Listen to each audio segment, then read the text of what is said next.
What's up, metalheads? It's Death Metal Dave in your face here on MetalMessiahRadio.com. And I have another special guest with me today, Taylor Nordberg of Minibands, most famously known for Inhuman Condition and Deicide and The Absence. What's up, Taylor?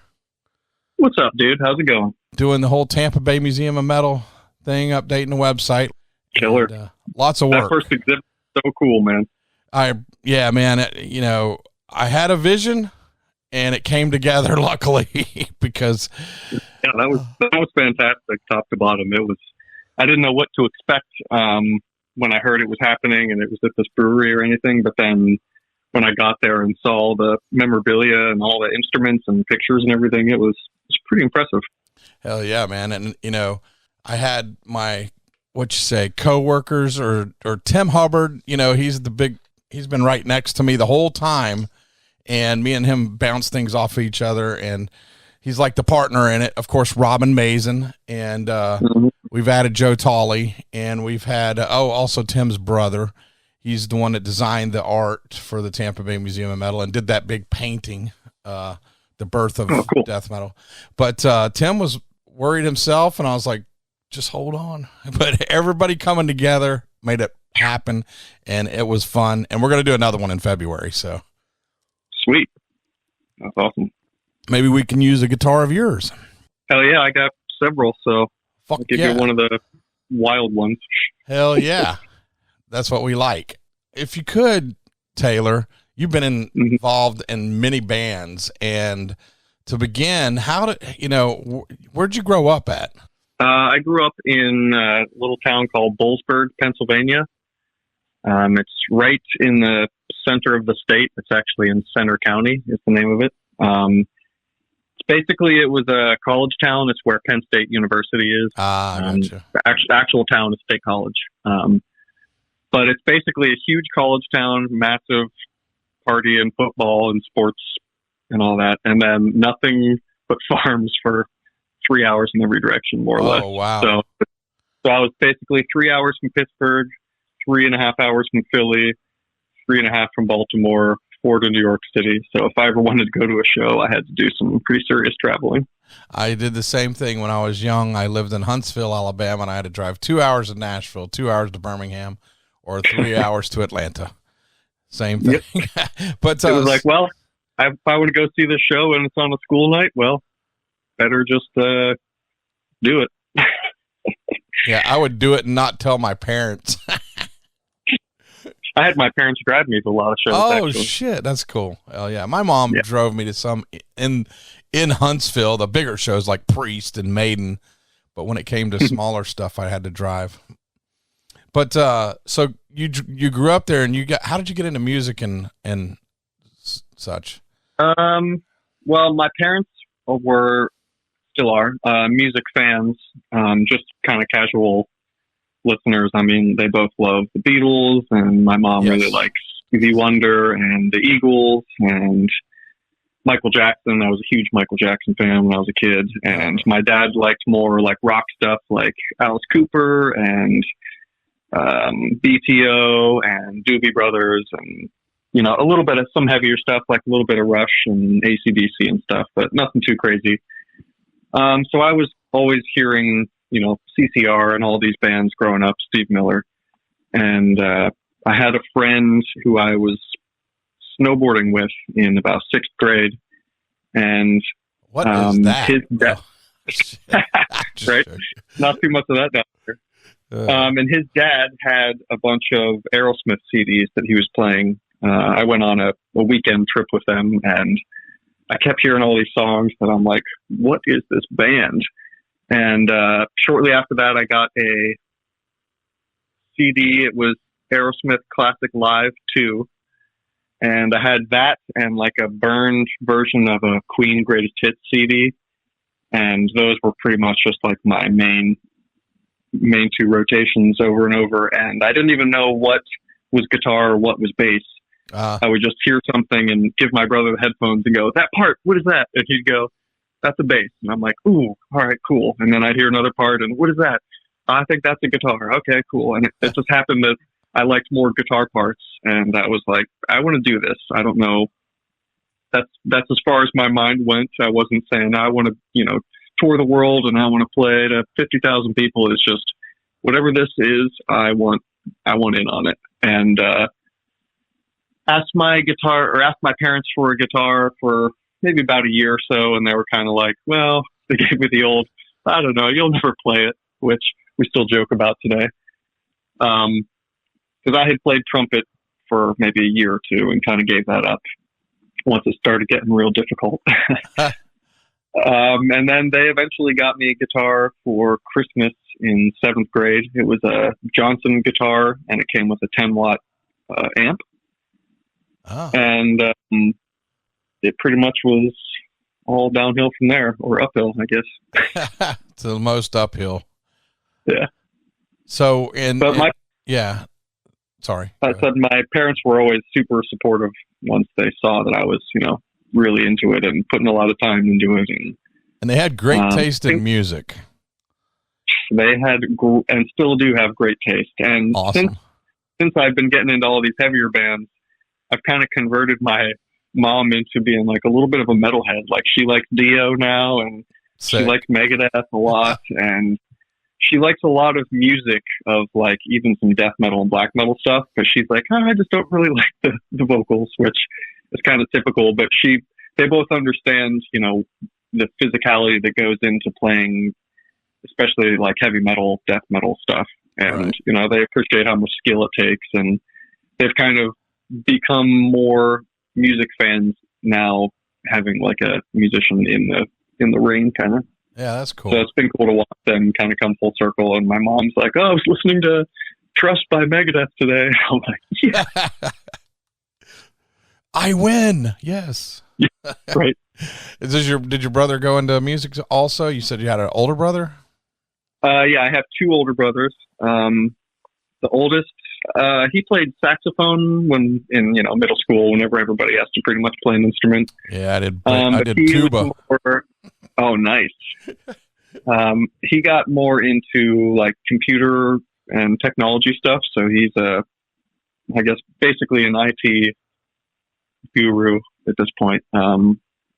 And my middle oldest brother, he played drums. So he had a snare drum he played in band, and then he finally got a drum set. This was before I got my guitar, and that was another reason. I'm like, oh man, I need a guitar so we can jam. Yeah. And so as soon as I got my guitar, we started jamming and kind of had an impromptu band. And killer. We played Hell's Bells at a Boy Scout banquet. I think that was my first official gig. It was awesome. And did you have? But he actually did you have a vocalist? I was unfortunately singing, but not for the AC/DC cover. But we had a band called Battlegrounds, and we did a whole bunch of Maiden and Priest and Megadeth and Metallica, basically exclusively. And I sang in that, and it was pretty awful vocals, but hey, everybody's 15 at some point, so right. You gave it a shot. And then that brother, he got into biology and stuff, so he's a professor, and he lives in Australia, and he studies snakes and reptiles. Have you been able to visit him? I went in 2016, a couple years after he moved, and it was completely life changing. It was beautiful, top to bottom. Crazy. And so you've never toured there? No, unfortunately, I'm just waiting for the call. Right. So you move. So in Pennsylvania, how did you progress into getting into the more serious band and playing guitar for bands?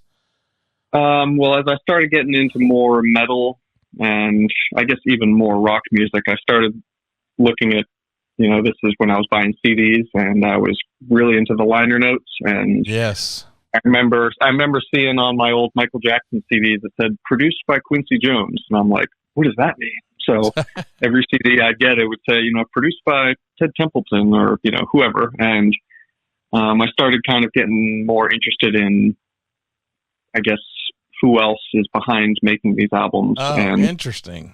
it wasn't really until I started getting into the Florida death metal stuff to where I kept seeing Jim Morris, Tom Morris, Scott Burns, basically on every album that I liked. I realized one of their names was on it. Yeah. And so I really just, something struck me about the sound of that music in particular. I think because I was such a thrash kid getting into metal, I think I kind of leaned towards that side of death metal as opposed to the like insano, massive blasts all over the place kind. Right. Yeah. And so those earlier death metal records really just struck me, and same with the productions. And so when I was in high school, my dad was doing the whole, well, you should probably have a backup plan thing, you know, smart dad. And I was like, well, I could go to school for guitar. I thought about either doing Berkeley or MIT in California. But I figured, well, I already know how to play guitar. And I was a little worried that some of those schools kind of just churn out like kind of cookie cutter shredders, which they're all insane and could outplay me. But, you know, some of them just end up losing a little bit of their soul. Yeah. Yeah. Cause also it was super expensive. So I'm like, I don't want to pay $50,000 for guitar lessons. So, right. Yeah. So I decided to go look at recording schools, and, I ended up going to Orlando to Full Sail University. I know several people that have gone to school there. A lot of people, actually. Yeah, it's killer. And I got a degree in recording arts, and basically wasn't until the end of the program when they said, by the way, everybody in the music industry pretty much hates Full Sail students. It's like, oh, killer. Thanks. I think just because so many students pass through there, that there's a lot of people that graduate and, you know, think they're tough shit, and then they get into a studio and they totally blow it. Right. Gotcha. And so all these studios could just, you know, filter through all these Full Sail students because they know there's going to be 200 behind them that'll come in. So that was nice to hear at the end of the program. But I mean, I learned a ton, and I met a bunch of people down here.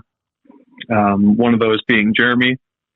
So I had another metal buddy that was in one of my classes, and he joined this kind of black and death metal band, and they needed another guitar player. So I joined, and Jeremy was the hired gun drummer.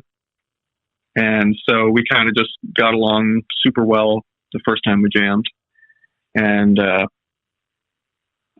came down and did some writing and all that stuff. What was the name of that band? That was Infernion. We kind of developed a really good friendship, and yeah, you guys are shortly after, you guys are like best friends, aren't you? We're brothers. Yeah. I mean, he tells everybody we're brothers, and he that's does. pretty much accurate as it gets. Because I believe. I mean, I'm close. I talk to him. I mean, more than my own two brothers, of course. They're 10,000 miles away, but yeah. So we just kind of bonded, and I eventually ran out of money after college, of course, as one does, and moved back home for a bit. And I was playing in a like hair metal cover band in the bar scene and kind of not really doing much. And Jeremy kept calling me, dude, just come move down to Florida. You can come crash with me. We're going to do stuff. And that's all he kept saying is we're going to be busy. We're going to do stuff. So eventually I got out of a relationship, and that was kind of my green light to move to Florida. So I just packed up my car, put as many guitars and amps as I could in there, and came down to live with Jeremy, and that was January of 2015, so 10 years ago. Crazy. And when you moved down here, what was your first band that you jumped into?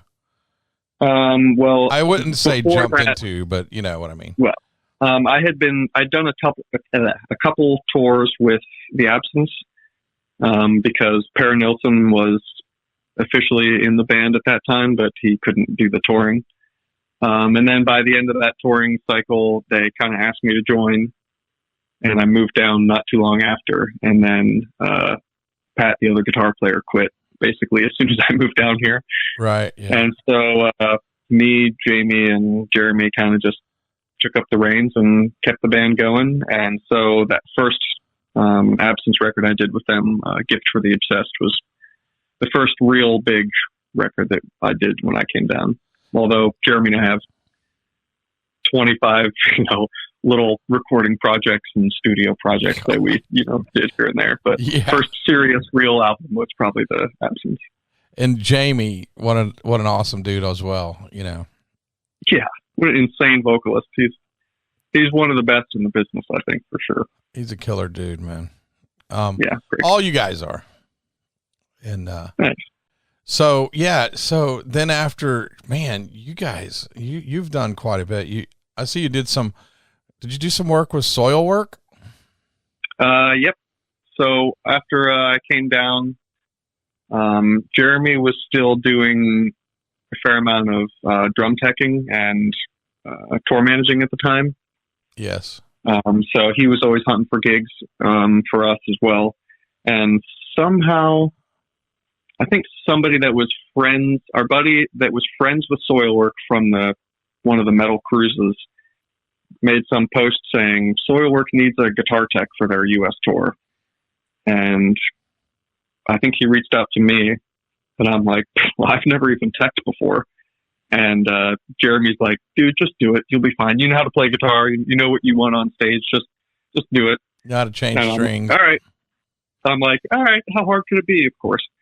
I ended up probably being one of the worst guitar techs, but anyway, I got along with the Soil Work guys greatly. And at the end of that tour, they said that their bass player was going to be unable to do their European tour coming up, and asked me to play with them. So I did. That was Creator, Sepultura, Soil Work, and Aborted. Oh, and we did like 3 weeks in Europe, and then I went back that fall for another Scandinavian tour. And that was the last time that I played with them, but that was a super fun couple of tours that I did with those guys. They're super great guys if you've never met them. Hell yeah. And you did, okay, let's run down some other bands. We don't have to spend a lot of time on them. Your past bands. Let's do past bands. Wombath. Wombath. Oh, Wombath. That's my Alabama that came out just then, people. You got that Wombath? Exactly. It's better than the cold one. Yeah. Unless you're talking about beards. Damn. So that is actually another Swedish band.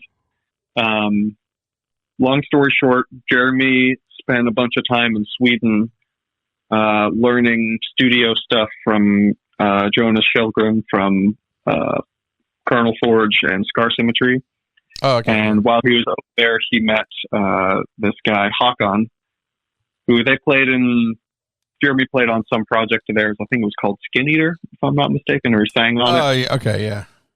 And then right before I moved down in 2015, Jeremy got hired to do the reunion or comeback album of Wombath, because they put a record out in like 92 and then 93, and then they disbanded. So this was like their first album in all those years. And Jeremy was to produce, mix, and play drums on it. So he was kind of in the middle of that production when I moved down, and they needed a couple extra guitar parts and a few solos. So I contributed some guitars to that, and kind of helped with the mixing a little bit. And then that band got booked to play Maryland Death Fest in 2016, I think. Sick. And their drummer and other guitar player couldn't make it to the States. So Jeremy and I got hired, and we played Wombath's very first U.S. appearance, which was pretty awesome. Oh, yeah. But that was more just like a kind of fill-in type of thing. So I don't know if I wasn't really part of the band necessarily. Well, if you played in the band, I consider you part of the band. So there you go. Well, I was in it. I was in it for about 40 hours. Hey, there you go. So I didn't even know that you and Jeremy did Smoke and Mirrors was the name of a band. I know that's the name of the studio, but well, it's kind of, so that started during COVID, as we all know and love and remember that beautiful segment in time. So we had a bunch of stuff lined up that year, of course, as everybody did, and it got canceled. So we were like, well, what the hell are we going to do for the next month, 2 months, 3 months, 6 months, 24 months? So we said, well, we have the studio. We were like noticing that a lot of friends and people in other bands were, they gave you the whole, well, we've been working on our 3-song EP for about 6 months. And we're always like, just finish the damn thing. What is taking you so long? So we said, you know what, let's write, record, mix, master, and release a song in one day. Let's just see if we can do it. So we both live streamed on his Facebook that morning and announced, well, it's Saturday and we're going to do Saturday Slam song. We're like, it's going to be like Suffocation Worship. We're just going to write it. This was like 8 in the morning or something. And so we wrote it, recorded it, mixed it, mastered it, released it by, 8 or 9 p.m. that day. Sick. And I think I played bass and guitar, and Jeremy did drums and sang. Crazy. And it was pretty awesome. We were kind of like shocked at how smooth it all worked and everything. So we said, maybe we should do another one of these next week, but maybe have somebody else like guest on it. So we started compiling. We had an actual poster board where we were listing all these genres, like metal subgenres we wanted to cover. And then possible musicians that we thought could get something in the morning, write and record it and send it back by, 5 p.m. So we had a crazy list of, well, this guy would be cool on this one, and he should play bass on this song. So we ended up getting people from all sorts of bands, and we covered a whole bunch of different, like in the style of Cannibal Corpse, like the Bleeding era. We did one that was like Motorhead. We did one that was kind of like Screaming for Vengeance, Priest era. We did a Hatebreed style song. We did a kind of Nasum, like Swedish grind song. In Flames. We did a doom metal song. Jeremy's wife sang, which is one of my favorites on the whole record. We did a whole bunch of stuff, a thrash song, and it was just a really cool practice, really, to see how much we can chameleon ourselves when it came to getting a guitar sound or a bass sound or the drum production or, when it comes to mixing, obviously all those bands have different mixes. So it was sort of an engineering practice as well. But that whole project, I think it only took about a month. So obviously we didn't do it every day. Otherwise we would have gone crazy. Right. But it was super cool to collaborate with a bunch of people that I've never collaborated with and to hear what somebody else would play on a song that we wrote. And it was just a lot of fun. And we were like, well, let's just call it Smoke and Mirrors because that was the name of the studio. And we already were like, we have 25 bands and making a band name is the worst part. So yeah.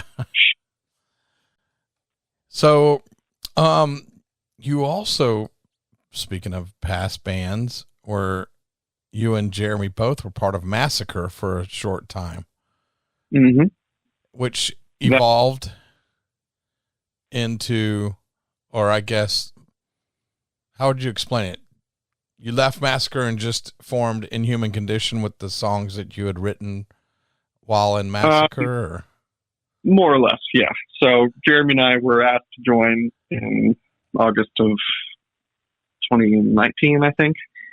And they had a couple dates to fill in. So originally Cam just asked Jeremy to play drums. And he said they had a couple dates and they said, we're probably interested in doing a new record. And he said, do you know any guitar players? And Jeremy said, well, I guess I do. So he gave me the call and I was actually a Massacre fan before that. I liked From Beyond a lot. Yeah. Jeremy, I think, had heard of it, but he didn't know it super well. Gotcha. We were both like, yeah, obviously that's a band, people know, and that'll be a good, resume piece and good experience and all that. So we joined and jammed and everything was cool. And so they said, yeah, go ahead and start writing if you have any ideas. And of course, that's a dangerous thing to tell Jeremy and I, because usually we just be like, well, what time tomorrow do you want the album by? So we started writing, and they were digging everything we got. So we just kept going. I think we had 14 or 13 songs whittled down that Jeremy and I worked out, and we recorded all of them, guitars and drums completely. And then COVID hit, and basically the working and professional environment of the band was no longer conducive. So we said, well, before this gets any uglier, let's just step out of the room. So we both left at the same time. And of course they immediately got new members. So I was like, all right, I'm not worried about them taking our music. So we said, well, we've spent all this time on it and we were super proud of the music. So we said, well, let's just release it under something else. So of course we were like, well, you get to the whole band name situation again. Yeah.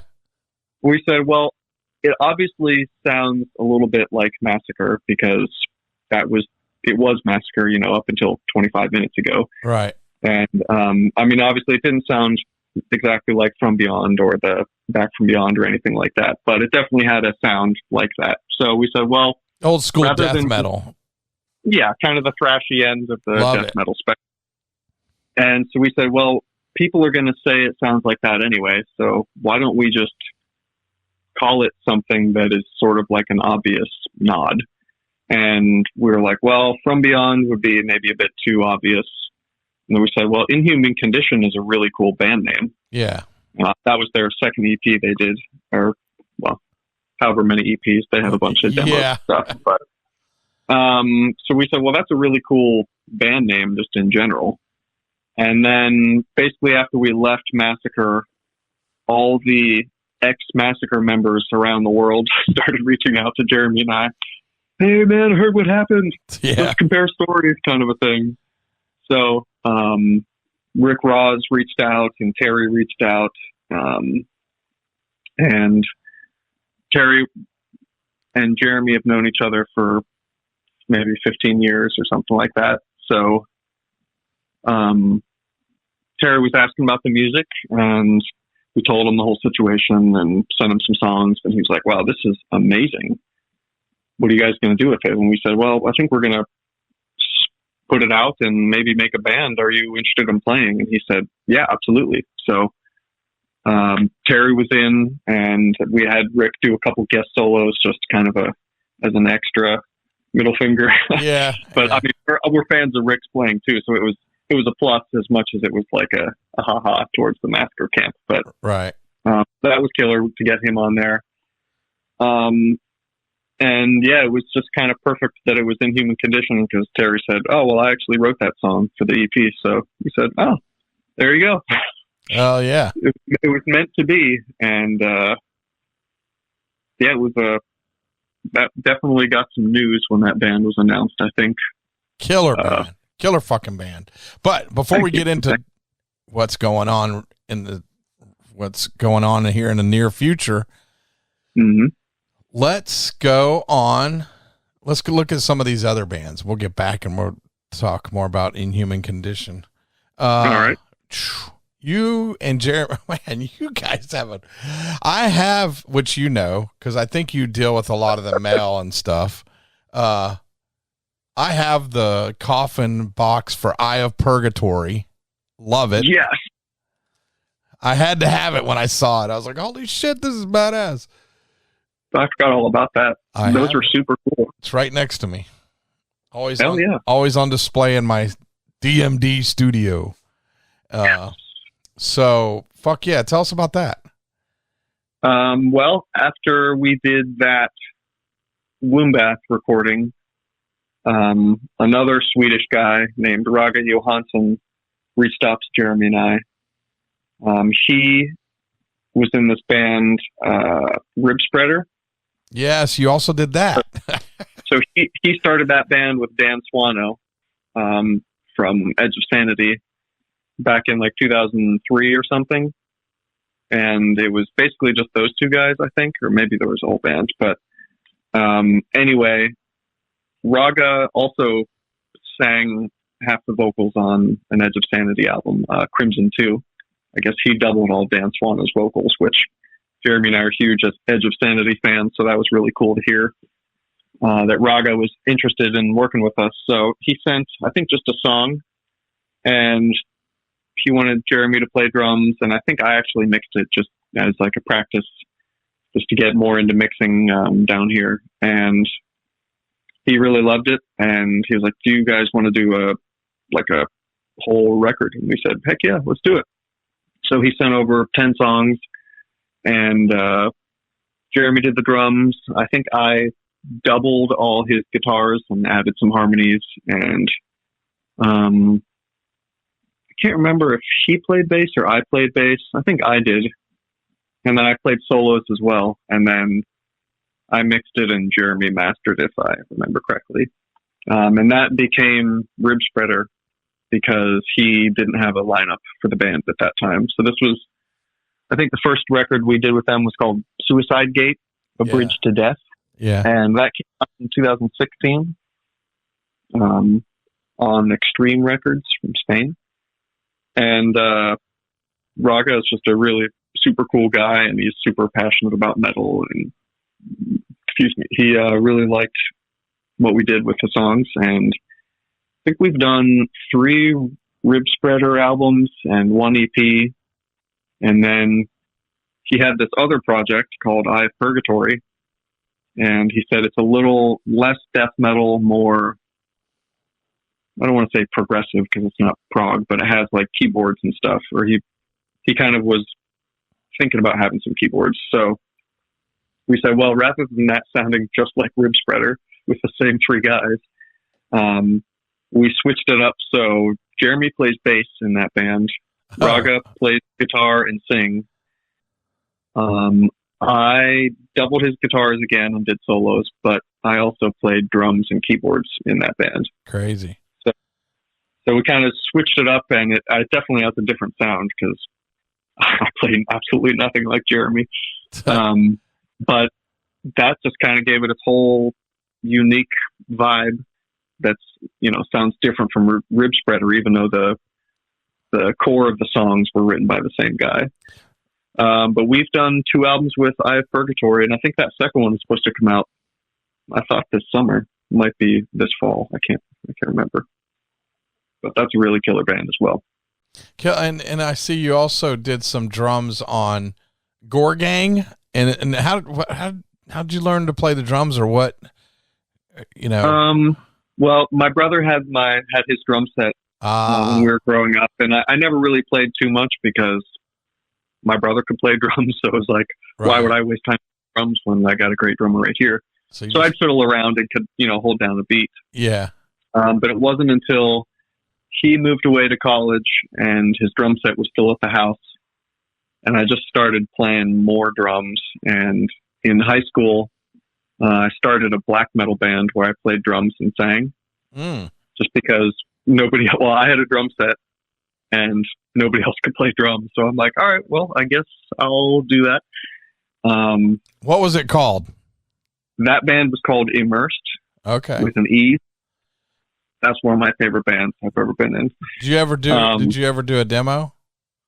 We had kind of an unofficial album, and then unofficial EP, and then we did a whole other album that was recorded that has never been released, that Jeremy and I would love to, because it's freaking sweet. But just it was going to be put out on an old friend's label, and he ended up screwing us over, and that was recorded in 2012. So wow. But hopefully we'll readdress it and maybe remix it and get it out, even if it's just on Bandcamp or something. But that stuff is really cool. So that's kind of where I got my drumming chops. And then when we did the Gore Gang thing, I think it was another kind of case of, well, let's not have me on guitar and Jeremy on drums for every single band. Right. So yeah. Jeremy played guitar and I played drums. And then I think for a couple songs I wrote on guitar, but it was cool because Jeremy's a really grimy and aggressive guitar player. And he's got a certain style. Every time I hear a riff, like we have probably dozens of recordings on our studio computer that, you know, just are ideas and don't get finished or whatever. And sometimes he'll send me something and go, dude, what is this song? And I'll listen to it and go, I'm pretty sure that's you playing guitar, dude. And he's like, no way. Awesome. But he has a blast playing guitar. So we'll have to try and find some more projects for him to play on. But how about Deicide? Ooh, Deicide, which Drit is shit in Norwegian. Oh, okay. It, that's not how you say it, but is shit in Swedish. So the band's called Shit.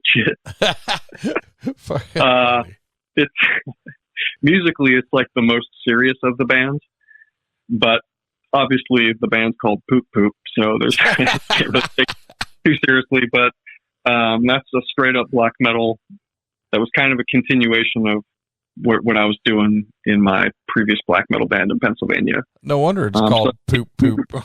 No, I kid black metal fans. I'm sorry. No, it's all good.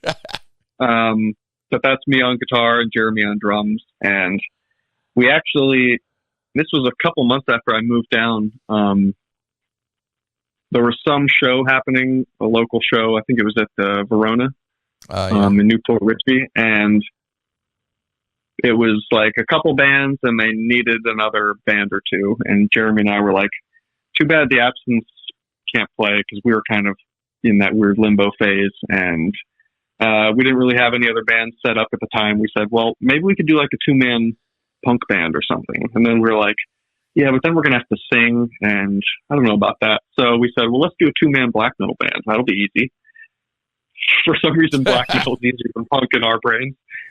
So we had about 3 weeks until the show, and we said, yeah, we got a black metal band. We'll play it. So we booked the show before we had a band. And then in 3 weeks, wrote, recorded, and released a 5-song EP. And we played the whole thing live, just us two. We played with the keyboards and the bass on backing tracks. We brought our own PA and lights. And Jeremy set up his drums at the front of the stage, facing inward. And I was basically right next to him. And we both sang on the record. So our vocals are just doubled the whole time. And that's what we did live, is just us two screaming into mics. It was pretty amazing. The Verona, was that like the little bitty venue? Yeah, I never went there, actually. It was cool. Was it like, cool vibe. Did it have like a garage door on it, or no? No. I never went there. I went to a couple shows in Newport Richey, but oh man, that's a drive for me. And back then I lived in Lakeland. Ooh. Yeah, exactly. Everybody says that when you say Lakeland. Ooh. I don't know. No. That's what I say. I lived in Lakeland. Ugh. Or Lameland. Sorry, I kid again. Once again, Lameland. I mean, Lakeland people. I used to be one of those. But I got out of Lameland. Now I'm in Brandon. Yeah, party. No. No. Yeah. I had a good time when I lived there too. I just needed to get out of there. And I always wanted to move to Brandon. Weird scenario, because Brandon is where the metal started in Florida. Well, not all of it, but you know, I mean, damn, Part of Death came from here. Obituary, Nasty Savage, Siren, Oblivion. Yep. And there's a ton of other bands that came out of here. But, so yeah, I knew everybody in Brandon. I wanted to move here, and I moved here, and I left Lakeland behind. Yeah. Now you got a museum. Yeah. If you ever come to my house, that's what everybody says. And one room is dedicated to the museum, that it is stacked from floor to ceiling. I can barely just step in the door. And, that's maybe one day we'll have a physical building to go to, you know, that'd be sweet. But, you need a lot of money. Yes. And I don't have that. Although I spent all my money on this, on music. So anyways, Raven Glare. I haven't heard of that one.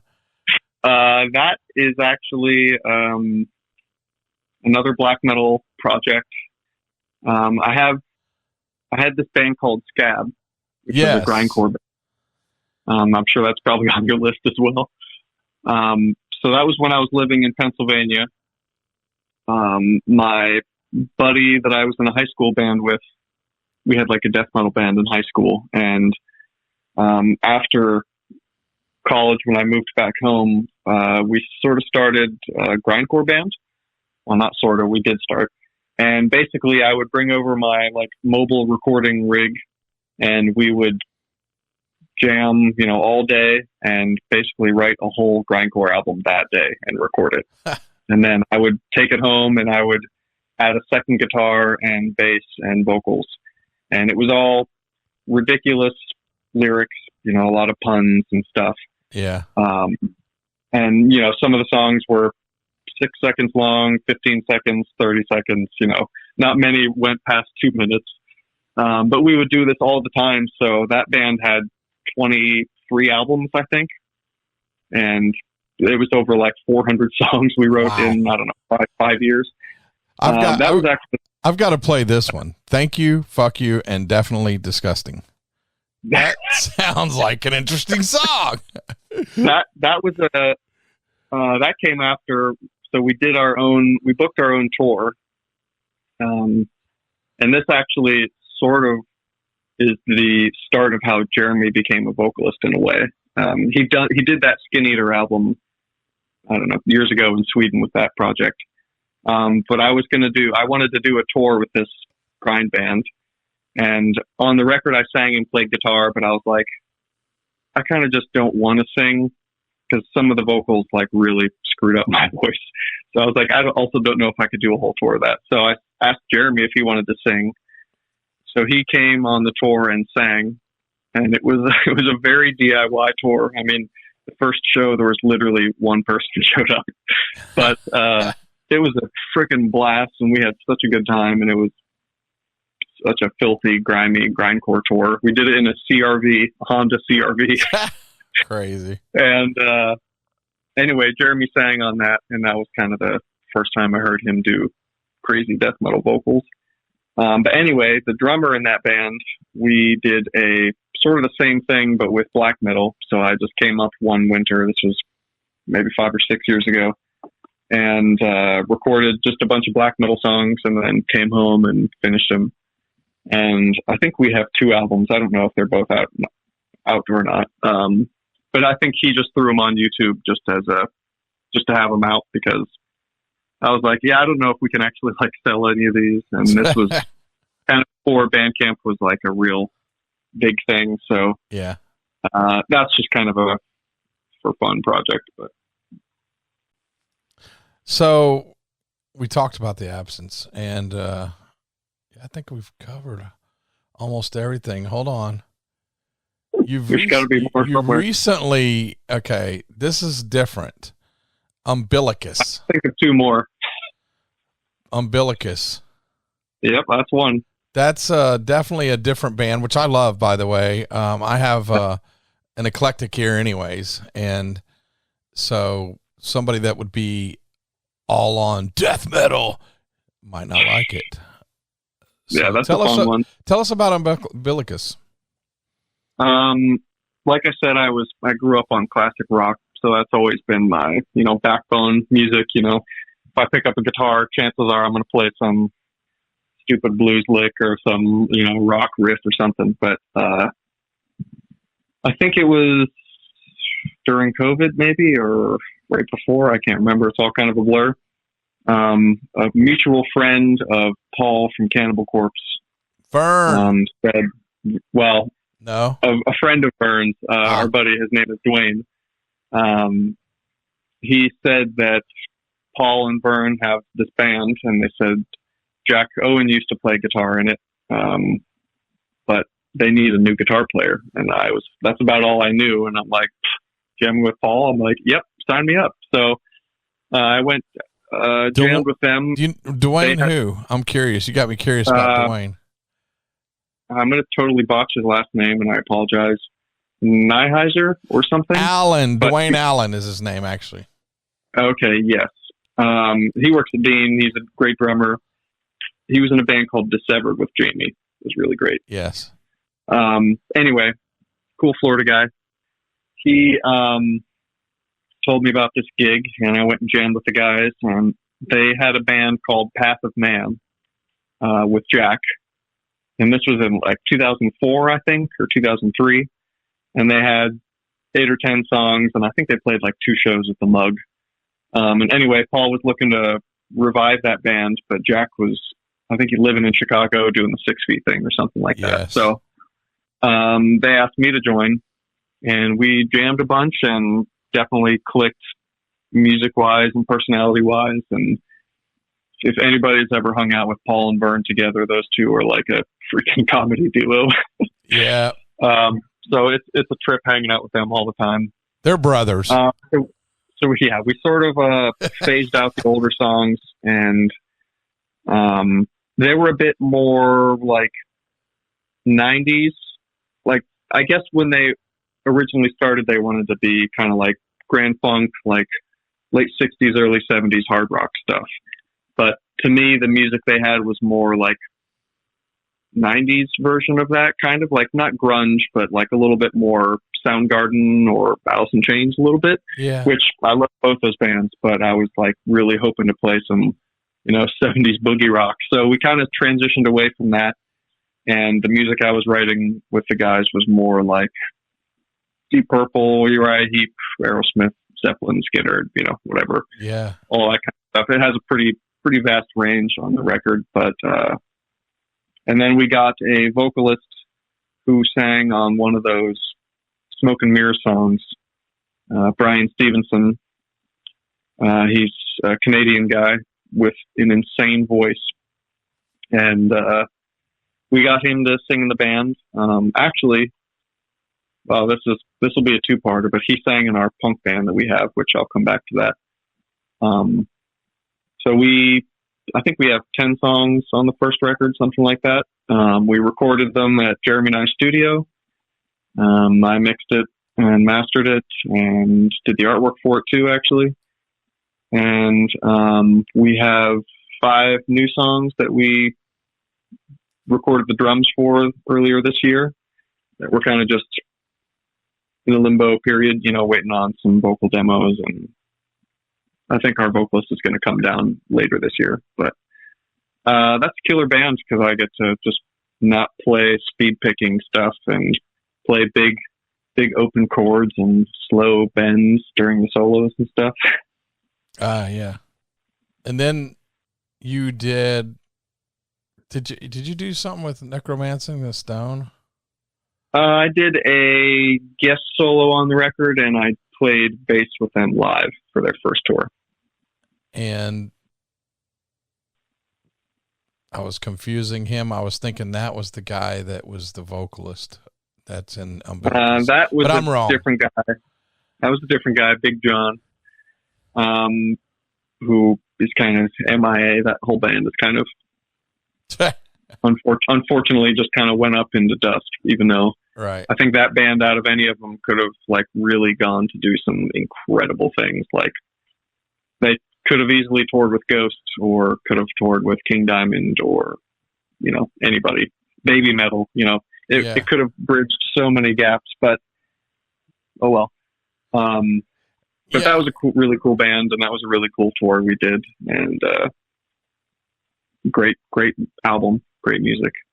Tell us about Deicide. How did you get into Deicide? Oh, Dave, it all started way back in. No, I've been a fan of the band since I was 15 or 16. And let's see. When I did my first tour with The Absence in 2013, we were driving up to a festival, and I say festival with finger quotes. Right. It club called, it wasn't Mojo 13 at the time, but it's some dump of a bar, and I don't really care if they hear it because that place sucks, and the staff sucks. But anyway, we're going up there to play a festival, and it was Deicide headlining, Suffocation, Broken Hope, Disgorge, The Absence, or something like that. Wow, that's a killer fucking lineup. God. It was a killer lineup, Damn. and it was like a 3-day thing. I think Brutality headlined the night before. It was pretty killer. Wow. So that was the first time I'd ever seen Deicide. So that was pretty awesome. Jeremy and I ate pot brownies and watched the front row. That was pretty magical. So that was the first time I'd ever even seen him. And I think Jeremy met Kevin that night. And I was like, man, Kevin's a really nice guy, blah, blah, blah. So fast forward to, 2019. The Absence opened up for a Deicide tour, which was Deicide, Origin, Jungle Rot, The Absence. Oh, yeah. And we did like 4 weeks together.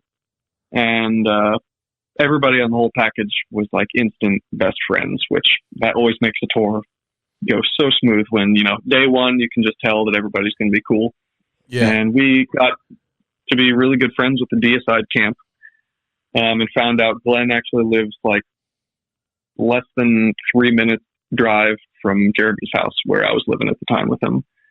So we always quote it. So Glenn was always like, oh, dude, if you guys are ever in the neighborhood, come hang out. And we go, Glenn, we're literally always in the neighborhood. So after that tour, Jeremy and Glenn riding bicycles. They do, 10, 20 miles on this bike path along the highway here. And they became, best friends. And when it came time that they were looking for a new guitar player, Jeremy said, maybe you should do a video. So I was kind of like, I don't know. That seems like maybe a bit out of my league. But I made a video for Once Upon the Cross and the Homage for Satan solo. And I think Jeremy was going to send it to Glenn, but he stopped by for some reason to, pick something up or whatever. And Jeremy goes, oh, why don't you just show Glenn your video? And I'm like, but on sure, the spot. Okay. Yeah, right. No pressure. So he watched the Homage video and he was impressed and was like, yeah, let's get this over to Steve-O. And like a couple days later, Jeremy got back from his bike ride with Glenn and he said, all right, Glenn says start learning Legion, practice is Wednesday, and the rehearsal room rent is $37.50.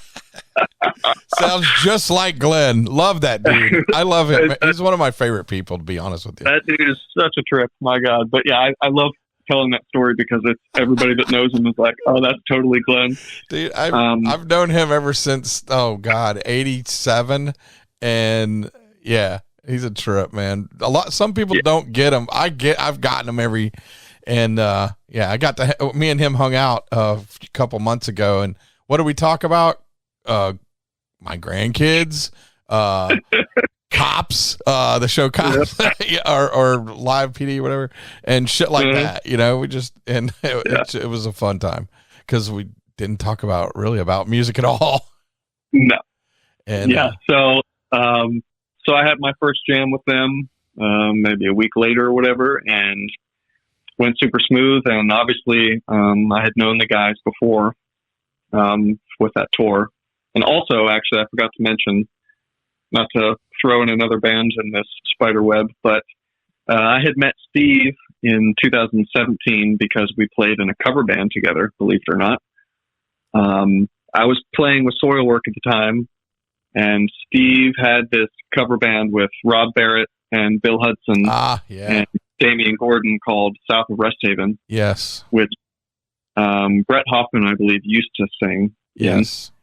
But they needed a bass player, so I ended up playing bass with the guys, and that's how I got to know Steve before all that. So, little pieces kind of led me down the road to Deicide. It's kind of a crazy story, There's a whole bunch of other things that little coincidences, since I was 15 or whatever. But so we got along great, and they were very welcoming, and there was no new kid phasing, any of that garbage. It was, they respected me as a musician, and they respected me that I took the music seriously and the job seriously. And it's been a total trip ever since, Pretty crazy. Fuck yeah. Y'all doing anything? I see the last release that was just last year, so I'm expecting maybe next year. Well, actually, hopefully, yeah. I already have a handful of songs pretty much demoed out, and I know Steve actually just gave me a CD at practice the other day, and I know he's got like 10 or 12, bits and pieces or full songs unused from the past couple of years. So we don't have any shows until September when we're going out with Behemoth in South America. Oh, so we might try and kind of piece together, or at least, carve off the ugly edges of these songs and kind of hone in some arrangements and stuff. But we said, well, there's no sense not working on an album if we have some time. We could always have it ready to go, even record it and everything. And then, a year from now, 2 years from now, then we can just have it mixed and put it out rather than waiting. And then, anything could happen in 2 years to any of us. The industry could change in 2 years, anything wild could happen. So we said, well, while we have we recorded the record at Jeremy and I's studio. So we said, well, while we have the, access to a studio, we might as well just rip another album out while the fire's still hot. Yeah, it's in the neighborhood. Yep. If you're ever in the neighborhood. So, you guys practice all the time, don't you? There's no breaks in it, or?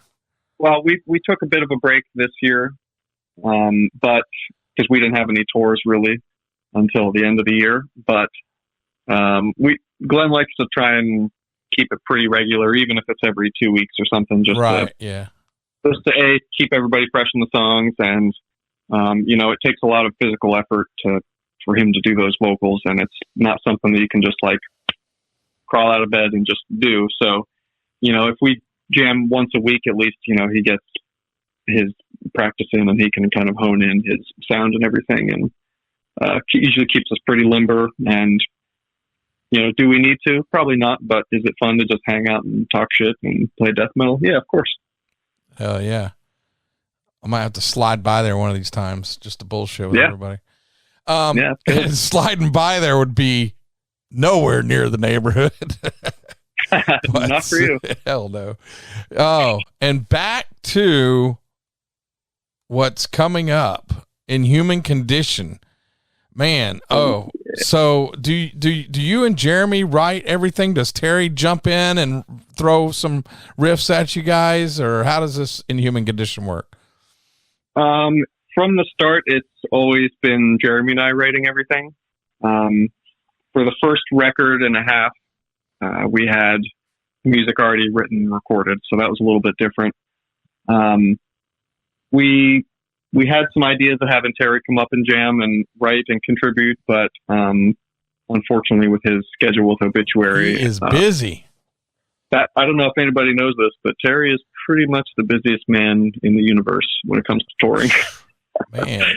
It seems like he's out 9 or 10 months out of the year, which is not an exaggeration. Obituary, Left to Die, and Inhuman Condition. Yeah. Wow. So it just so happened that for Fear Sick, she wasn't able to come up. So Jeremy and I finished the record out. And then this just kind of has worked out that way because, like I said, Jeremy and I are crazy people. And if we have an idea like, hey, let's start writing, we don't stop until we feel we have an album's worth. So, I know the feeling. You get something in your mind and you want to get it done. Yeah, so we're pretty kind of crazy like that. And it's not that we're trying to write without Terry. It's just we kind of have a system. And, Terry is like our biggest fan. Every time we send him a new idea, he's like, oh, this one's killer. Wow, it's so heavy. Oh, I can't wait to play on this and everything. So he usually comes in and he'll lay down his bass parts after everything's pretty much written. But I always say that Terry shines most on the road. I mean, obviously he's always on the road, but he's such a presence on stage and off stage, and he's such a pleasant human being. If anybody's ever spoken with or hung out with Terry, he's just one of the most gentle creatures that's ever walked this earth, and absolute pleasure to be on the road with. And that dude, when we did our band tours, he was just driving like probably 80% of the whole tour.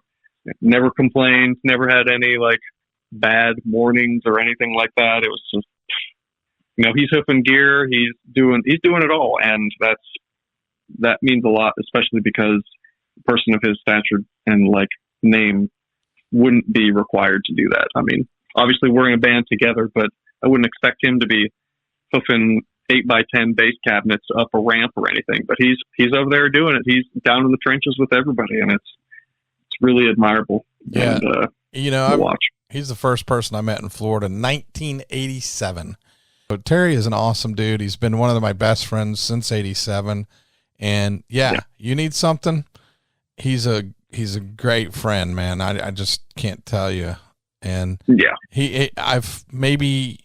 does he get angry? Yeah, he has gotten angry. I've probably seen it twice in the whole time I've known him, but and it was a legitimate reason.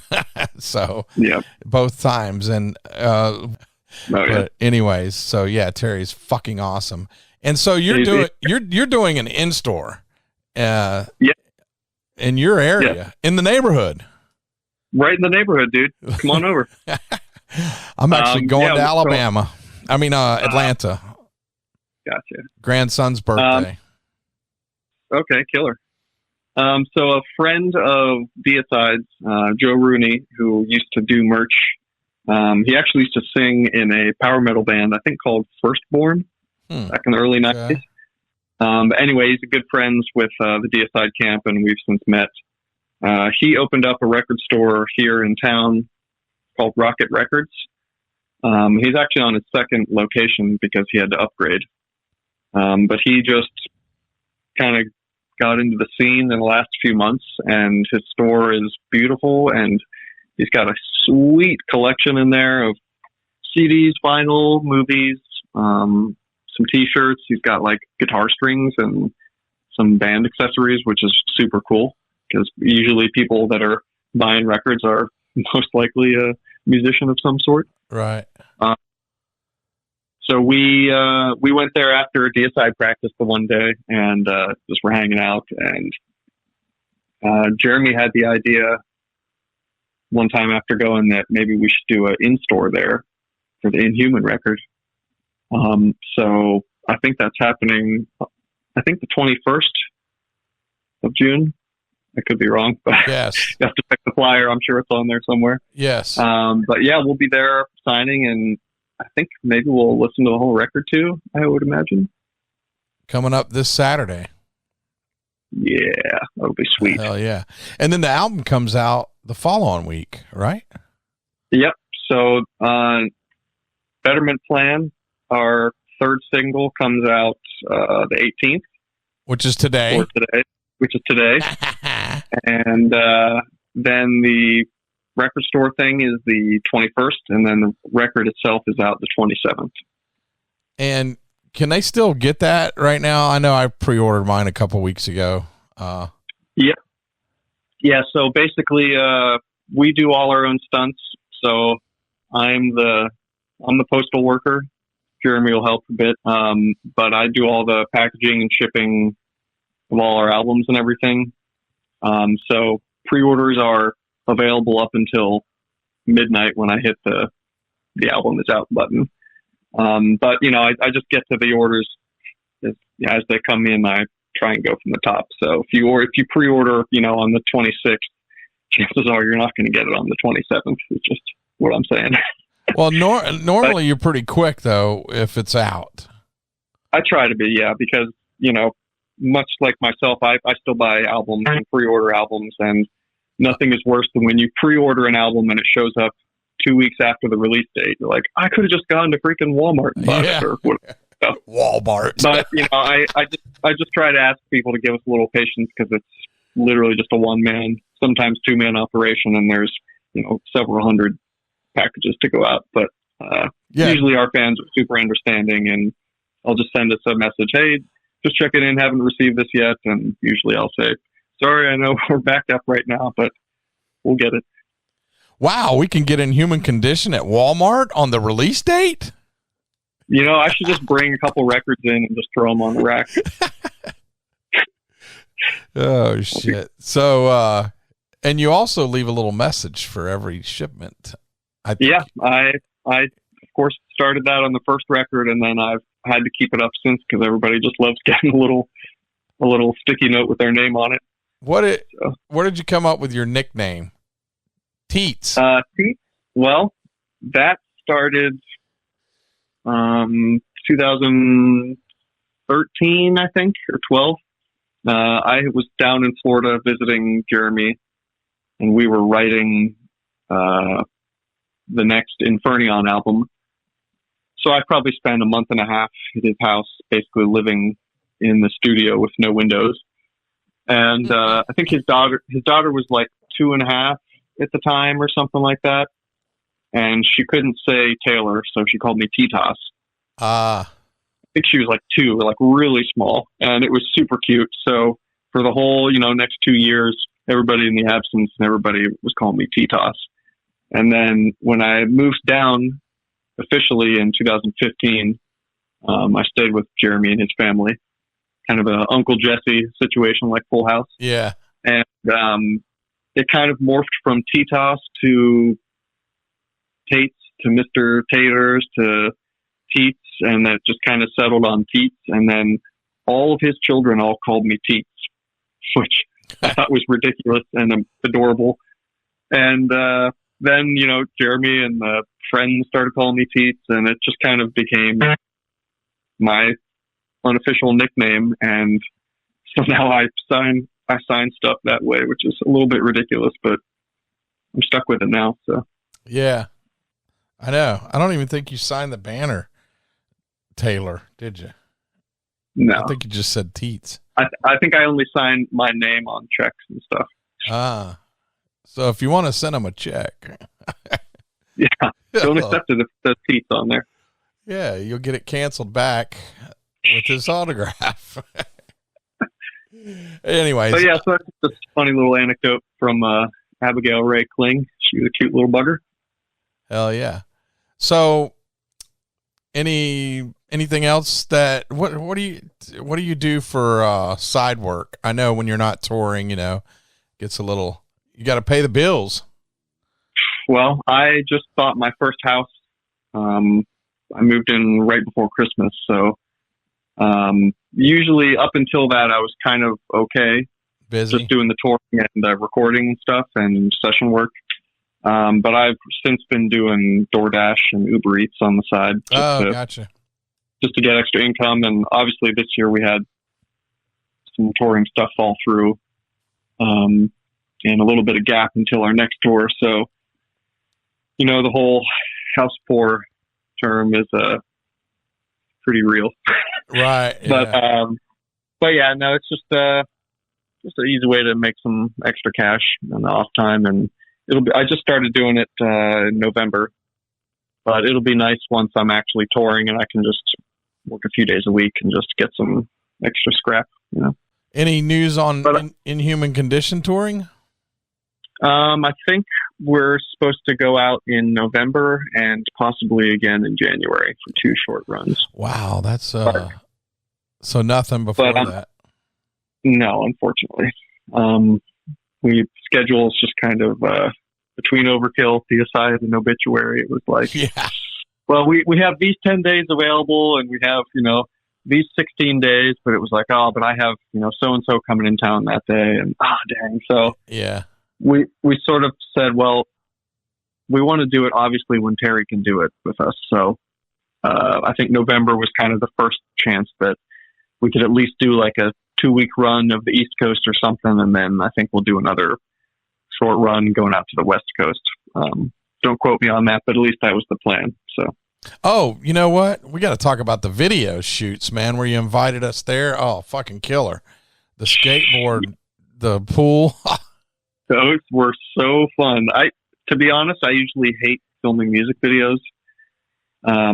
There's just something about them that's just so phony. Yeah. Like, I mean, obviously you're lip syncing, which is, you know, by definition, I guess phony, but, you know, when you're like playing on stage in a real show, you're playing the song and you're into it because you have the adrenaline from the crowd. So you're headbanging or walking around or any of your movements are just happening naturally. Whereas when you're just in a room in front of a green screen or a video screen or whatever, and you're just have the sound coming over the speaker and there's nobody like screaming in your face or anything, it's kind of awkward. And anytime you headbang, you really feel that ache and pain in your neck and your back. And you're like, man, I was dizzy when I was playing and I'm not usually dizzy, but you don't have that adrenaline from the show. So it's kind of like a physical, mental struggle to do videos for me anyway.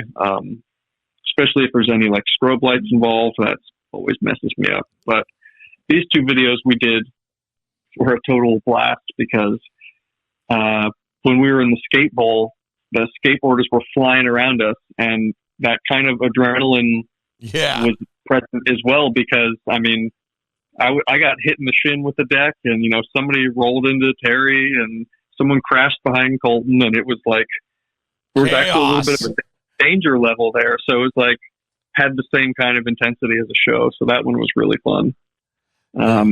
And then, you know, obviously having you guys and a whole bunch of fans there, that's always great. And then the Betterment Plan video, which was kind of a fake show.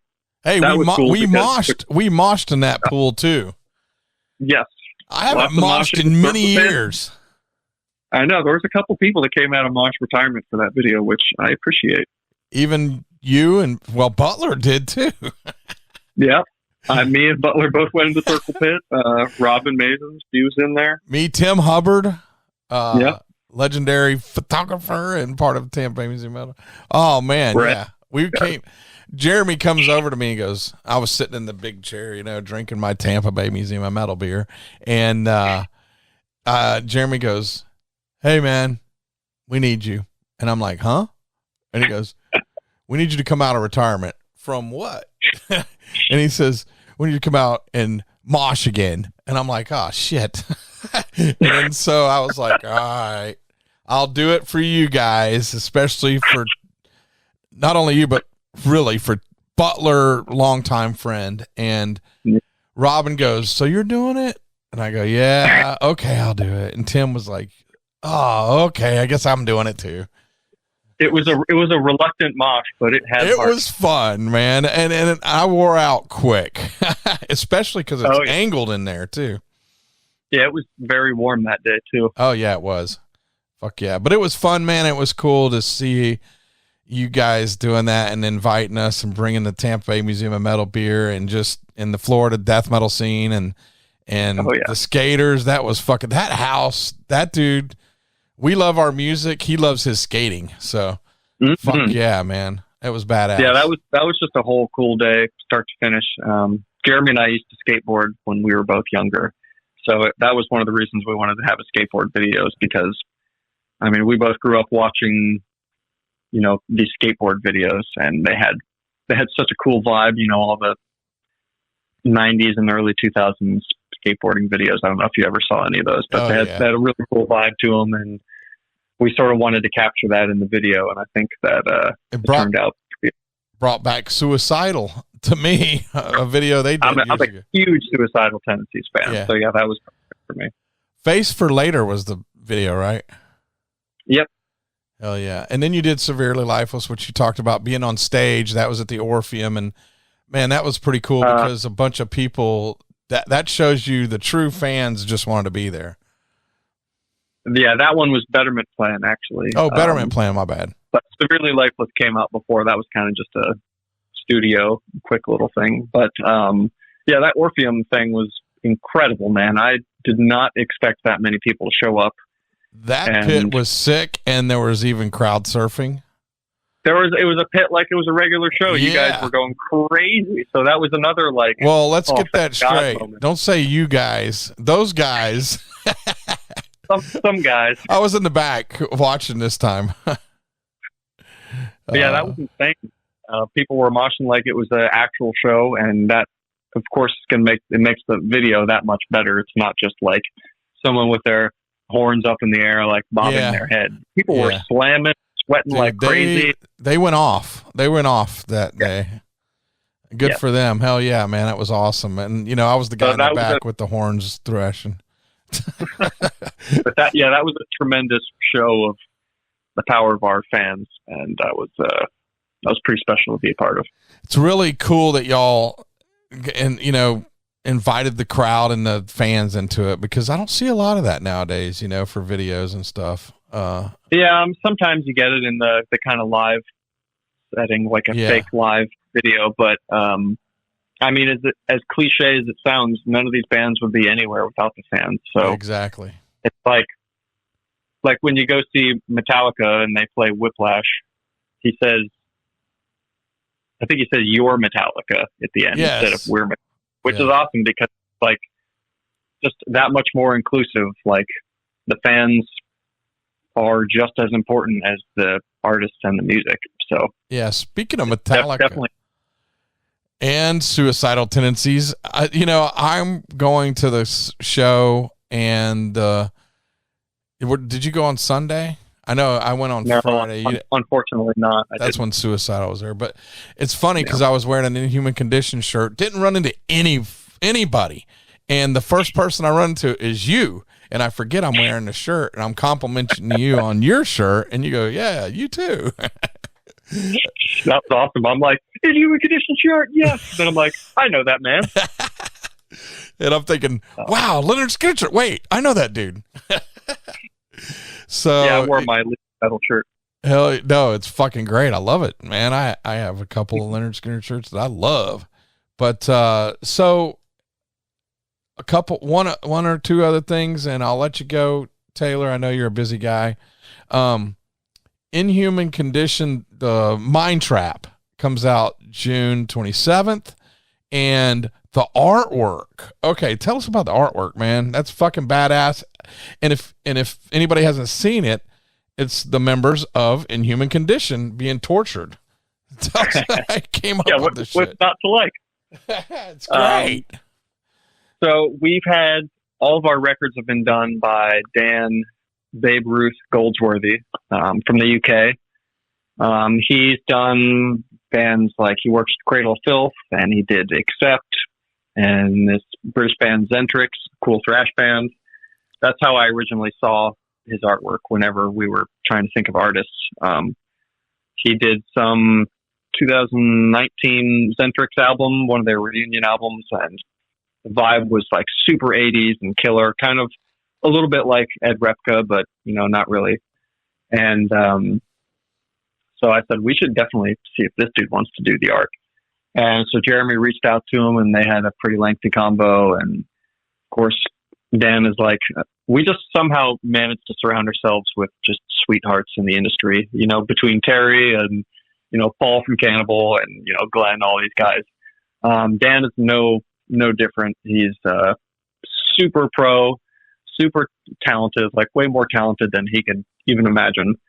So he's done all of our record covers. And after the first one, it wasn't really intentional that we were going to keep going with this character or this style, but the music morphed that way, and it just felt natural to keep with the same aesthetic of the record. So, and then that kind of continued once again with Panic Prayer, the EP we put out. And then we were like, well, obviously we got to have him again on this record. And so what usually happens is Jeremy will have some sort of like what he'll call a kindergarten sketch, like stick figure in the foreground and, a wall back here made of body or whatever. So he'll send that to Dan, and 2 weeks later, Dan will send back his demo sketch. And it's like, oh my God, dude, what? So he sent back, that sketch after Jeremy said, yeah, I want us all to be in like torture traps. And so he sent back the artwork and with a color scheme and everything, and it was mind blowing. We call him Babe Ruth because he knocks it out of the park every time. He's just he's one person that always wows us, which, to be a perfectionist and have high standards and everything, it's not often that you're wowed, but Dan is a wower for sure. Oh, yeah. So the album was actually called something different up until about a month before the first single came out. And so the artwork was already done. I think he was just finishing up a couple things in the layout. And I was reading the Dark Tower series by Stephen King. Jeremy had told me to read it because he had just gone through those books maybe a year or two before. So I was at, book 6 or 7 or something. And without giving away too much of the plot, because everybody should read those, there's a scene where a character was in this room environment where his fears are projected into reality in front of him. And I was talking to Jeremy about it after reading this particular chapter, and we said, well, it's kind of like a brain trap or like a mind trap. We're like, ooh, that's cool. And then I think it was later that night, Jeremy texted me and said, dude, I think Mind Trap might be a good album title. And I was like, I was just texting you the same thing. So it kind of just worked out that the Mind Trap title fit with that artwork even better because we were all in those traps. So it just worked out so perfectly between that. And I think the whole color scheme of this record is probably my favorite out of all we've done. So one last question. What does the main character have a name? It appears on every cover. Well, no, he does not. Oh, we got to do something about that. I kind of like that he's an enigma. I it gets people going. I mean, it wasn't really intentional that he was going to be our mascot. It was just, we wanted some guy that was, I think we said sort of like a Norman Bates kind of normal-ish looking guy that maybe has a crazy side, which was reflected in the mirror on the Rat God. And then he gets more depraved and messed up each time. So he's just a Rat God. I guess he's kind of the Rat God because the Rat God is kind of just a metaphor for like the shitty people, like the scumbag or the backstabbers or the, whatever, just like a slimy individual. Yeah. Any bad guy pretty much can be a Rat God. So right. I guess he's technically the Rat God because, he's an evil incarnate or whatever, but we usually just call him the Rat God guy. The Rat God guy. But I'm sure he's probably got some like super proper name, like, oh, this is Peter or something. I don't know. His name's John. Yeah. That'll come out in a few albums. Yeah, that'll be, after we've already sold out and had our like synthesizer album out and all that stuff. So fuck yeah, man. All right. Well, shit, Taylor, thanks for spending time with me. And I don't know if you have anything else to add. I guess everybody can go to Bandcamp to get Inhuman Condition. And what else can they find on Bandcamp? Umbilicus? Umbilicus is on Bandcamp. The Absence. 4, which is my punk band that Jeremy and I have as well. Yeah. I forgot about that one. It's like street punk, kind of like Bad Religion, Offspring, No Effects, that kind of stuff. We have 2 records out with that band, and that features the Umbilicus singer, Brian, as well. That's on Bandcamp. And I'm sure you can get the Rib Spreader and Eye Purgatory stuff somewhere, probably on Bandcamp. I don't really run those pages, but Bandcamp's pretty much our main platform right now, which is pretty cool. Hell yeah, man. Well, it was great running into you the other day, even though we had just a minute conversation. But we made up for it today. An hour and a half. Now, hell yeah, dude. I got to break it down. And all these, we're going to play most every band that we mentioned. And if not all of them. So, hell yeah. Appreciate it, Taylor, man. And thanks so much for having me. And I would love to be at the in-store. You know, I would be there, but man, my grandson turns 3. Got to go see that little booger. That's awesome. And maybe we'll have to FaceTime you or something while you're there. Oh, that'd be killer, actually. While he's playing with his Godzilla and Kong and dragons, which he told me he wanted. So that's what he's getting. Yes. Terry will be playing with the same thing at the signing. So. Hell yeah. All right, brother. I appreciate it. And yeah, fuck yeah, man. All right. Cheers. Thanks for the support, everybody. Get your fucking Inhuman Condition and Deicide and Absence and Rib Spreader and all the rest of them. All right. Thanks, Taylor. I appreciate it, man. You rule. Absolutely. All right, man. See ya.